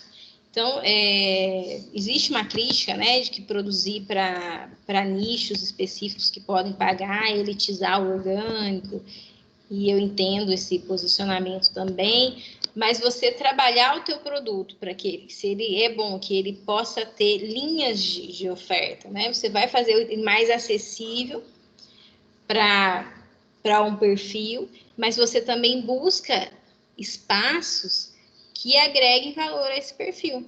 Seja uma feira, seja um evento, seja... Enfim, que você vai trabalhar um rótulo, uma página, uma apresentação, isso tudo agrega valor como algo, a forma de apresentação do produto possibilita ele acessar nichos que tenham uma melhor remuneração, né? O exemplo da Bárbara, eu acho muito interessante, da Mapu Alquimias, né? Que ela começou trabalhando com os sabonetes, né? Vendendo na feira, terça-feira, aí no Entre Blocos. E a partir disso ela foi repensando a embalagem ecológica, fez um catálogo, desenvolveu uma linguagem de trabalhar a saúde feminina e iniciou os cursos, né? Tem a gestão no Instagram, tem a gestão no Face. Então, a forma de comunicação que ela fez e a aparência do produto, a embalagem mesmo, né? Permitiu acessar um nicho de mercado, que são pessoas que querem trabalhar com os produtos naturais, que valorizam e que têm uma disponibilidade de renda que podem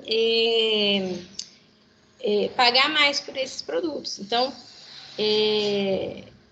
elitizar os produtos, eu vejo como, sim, elitizar um pouco, mas não precisa ser toda a quantidade de produto, né, 100%, mas um percentual para gerar uma transferência de renda, né, que possa viabilizar, inclusive, para continuar o trabalho e fazendo descontos, né, uns que têm mais pagam pelos que podem pagar menos, né. Claro, isso é uma estratégia transitória, não seja definitiva, mas é uma estratégia de sobrevivência e transitória, porque o ideal seria que os custos indiretos ambientais e de exploração da mão de obra não existisse em nenhum contexto, né? Não se pudesse vender uma bolsa muito barata porque está trabalhando com exploração de mão de obra, né? E lutar por essas mudanças estruturais. Aí é uma ação coletiva, política, né? Que estamos nessa aí, de tirar a exploração do trabalho, que as pessoas não trabalhem indignamente em nenhum sentido, para que o meu trabalho, o meu artesanato possa ter uma remuneração digna, né? E competitiva, né? Que as rendas das pessoas. Então essa preocupação sua, Renata, traz questões estruturais, né? Que é a falta de dignidade na remuneração, na força de trabalho, e a renda, a desigualdade de distribuição de renda das pessoas para acessar esse produto. Então, são dois pontos estruturais que quem está querendo trabalhar essa valorização de dignidade encontra dificuldades. Então, como medida transitória, né, trabalhar esses nichos de mercado como transferência de renda é algo interessante, e as trocas não monetárias, né? Quando você trabalha o produto, porque do mesmo jeito que você está com dificuldade de colocar o seu receber dignamente por tudo que vale o seu produto, né? Outra pessoa também vai ter a mesma. Então, o que em grupos, como está se resolvendo, né? Então, as trocas não monetárias, as trocas por serviços, elas também contribuem, porque o ganho, né, o benefício é muito maior do que seria a troca financeira, né? Então, ir por caminhos transitórios, enquanto essas questões estruturais não são alteradas, né? E coletivamente buscar por elas, né? Aí não tem como fazer um milagre, a gente tem que buscar as ramificações. Eu vejo assim, Renata, como que você... Vamos interagir aqui, replica aí. Eu vejo dessa forma.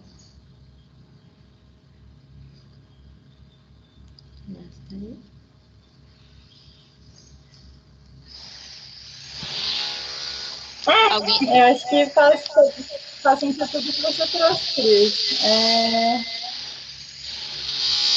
Várias questões que vão pegando a gente, né? Tipo, sei lá, será que eu quero trabalhar, atender uma... Bom, vou trazer um exemplo, né? Abriu uma feira aqui em Registro, começou uma feira nova, que ela é no mesmo dia e na mesma hora em que era a feira das mulheres agricultoras, da Rama, né? Que é a rede de agroecológica de mulheres agricultoras, alguma coisa assim, não lembro exatamente o que significa a sigla. E aí abriu essa feira, que ela se dá no espaço onde fica a Associação dos Bananicultores aqui de Registro, que é um pouco duvidoso, assim. Então, tipo, essa feira que começou, ela tem um pano de fundo um pouco duvidoso, assim, né? E eles chamaram essas agricultoras para fazer a feira, mas parece que eles só chegaram cooptando, assim, sabe? O movimento que já estava formado, eles começaram essa feira num lugar que tem uma infraestrutura muito melhor, porque até então a feira estava se dando numa praça que está fechada, as mulheres dividiam o espaço com os mendigos da rua, com os taxistas, e a feirinha rolando ali no meio, né? Então, era bem complicado. E aí, agora elas estão fazendo feira nesse lugar, mas que tem esse pano de fundo um pouco duvidoso, né? Porque é organizado por outras pessoas. Então, a gente aqui ficou se perguntando quanto essas mulheres agora têm voz, né? Têm capacidade de decidir e tudo mais. Mas é uma feira que acontece num lugar onde atende outro público, né? Que é um público mais mais de elite, assim, mais elitizado, né? Tem umas barraquinhas gourmet, várias coisas. E aí, ao mesmo tempo que vem essa crítica, né? Tipo, a galera saiu cooptando as agricultoras, né? Meio duvidoso, será que se fomenta esse espaço, será que não fomenta? Eu pensei de colar nele, porque na real, quem acaba comprando as coisas que eu faço, assim, o artesanato, por tudo isso, né, por todas essas questões, não serem coisas de necessidade primeira, são pessoas que têm uma condição social que permite comprar coisas que não são de primeira ordem, né? De necessidades primeiras, assim.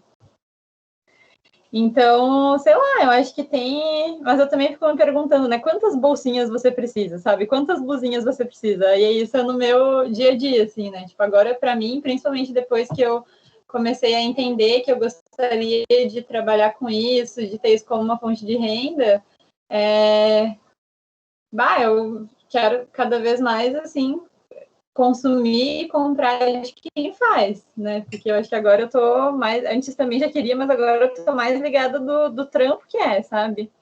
Mas acho que tem um trabalho de conscientização, assim, por trás, muito grande para ser feito, né? Como em tudo, acho que esse trabalho de conscientização é o pano de fundo, assim, das nossas aulas, das nossas conversas sempre, né?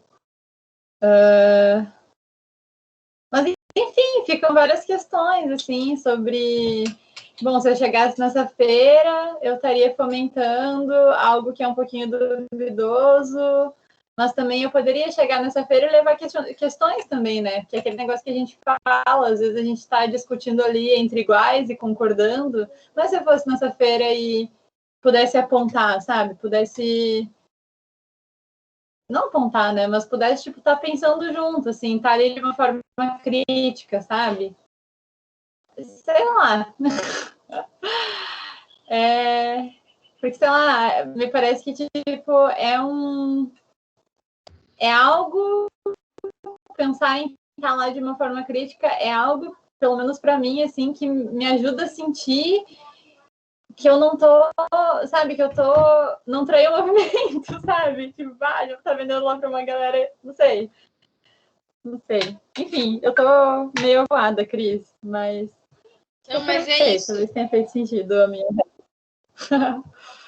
Ô, Renata, e você, eu me lembro da semana passada que você falou assim, que a gente aprende na instabilidade, né? Então, a gente está em casa, isolado aqui, a gente tem uma situação de conforto, né? Quando a gente vai para a sala de aula, a gente começa a enxergar que o outro tem opinião diferente. Então, é isso também. Enquanto a gente está onde todo mundo pensa igual e está com pressupostos, a gente... quando a gente vai para um outro espaço, a gente não só se cria instabilidade como, na gente, como no outro também, no grupo, né? E é isso, se não tem as possibilidades, né, dos grupos, é um trabalho de formiguinha, né? Tem que ter uma força psíquica também de você se manter, né, nos seus propósitos e não ser cooptado, né, pelas facilidades, mas é isso, né? É o momento de entrar e mostrar o diferente. E aí questionar a partir das possibilidades que se dão, né?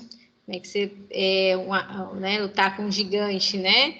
Tem essa questão de você ter que estratégias, né? E pensar como ir incorporando. E fora essa questão de estratégica, de gestão, de você ir aos poucos, né? Também, porque a ideia a gente acredita nisso, né? Que as pessoas, a partir do momento que tem uma consciência do que estão fazendo, começa o processo de transformação, né? Esse é o trabalho educativo também.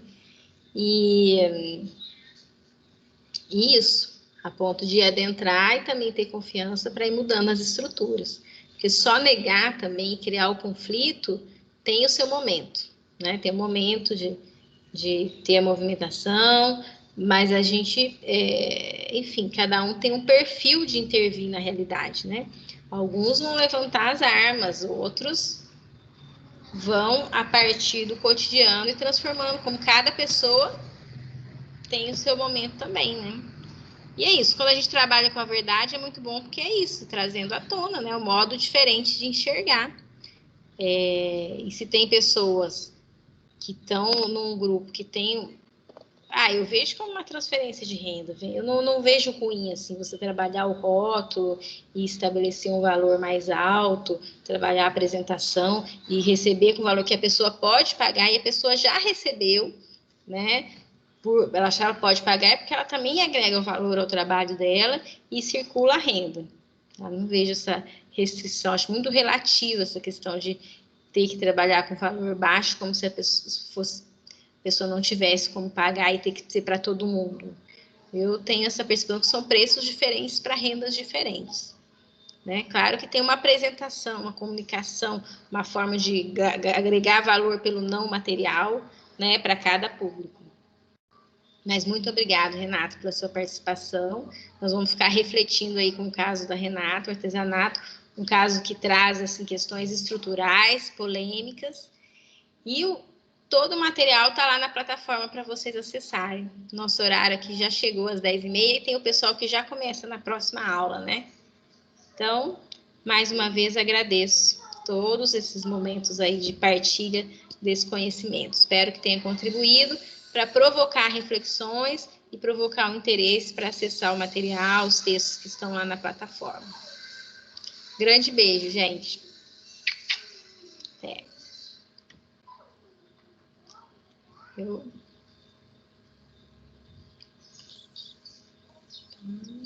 Agradecida, Cris. Valeu, pessoal. Até mais. Valeu, Sara, até mais. Valeu, Tchau, Sueli. Cris. Valeu. Valeu, gente.